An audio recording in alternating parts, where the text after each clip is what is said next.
اگه میخوای بدونی چجوری میتونی این کار رو انجام بدی با من همراه باش تا بهت بگم چجوری. نسخه فعلی 6.3 هستش. من وارد سایت wordpress.org میشم، نسخه جدید رو دانلود میکنم، نسخه جدید رو از حالت زیپ خارج میکنم، پوشی WP Content و فایل WP-config sample رو پاک میکنم. تمام فایل ها رو انتخاب میکنم، فشرده میکنم. به بقیه فایل ها نیاز ندارم، بقیه رو علامت میزنم، پاک میکنم. وارد هاستم میشم، فایلی که الان زیپ کردم رو آپلودش میکنم.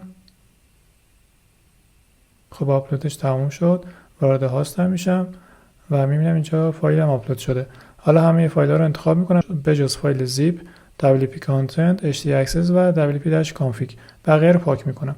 حالا فایلم رو از حالت زیپ خارج میکنم و تمام. وارد پیشخواه میشم، یک بار صفحه رو رفرش میکنم. به روز حسین بایگاه داده رو میزنم، دکمه ادامه و میبینم که وردپرس هم به نسخه جدید آپدیت شد. نوین مستر، طراحی وب بدون کدنویسی.